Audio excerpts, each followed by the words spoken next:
Lebih dari sebagian anggota Dewan Perwakilan Rakyat Kabupaten Pidi walkout dari ruang sidang paripurna pembukaan rancangan kebijakan umum perubahan anggaran dan prioritas plafon anggaran sementara perubahan tahun anggaran 2023.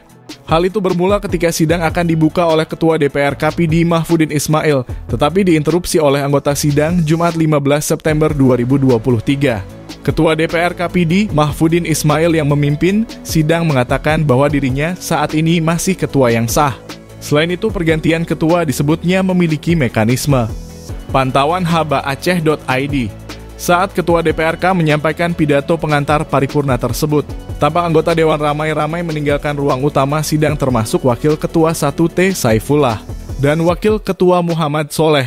Akibat walkout, sidang tersebut hanya menyisakan ketua dan 8 anggota sidang. Dari jumlah tersebut hanya Fadli Ahamid, anggota Dewan dari Partai Golkar, selebihnya merupakan legislatif dari Partai Aceh. Sementara anggota fraksi Demokrat DPR KPD memang tidak hadir karena sedang berada di Jakarta.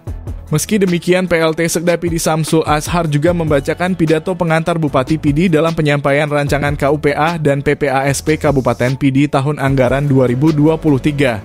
Sidang tersebut turut dihadiri anggota Forkopimda, para kepala dinas dan kantor.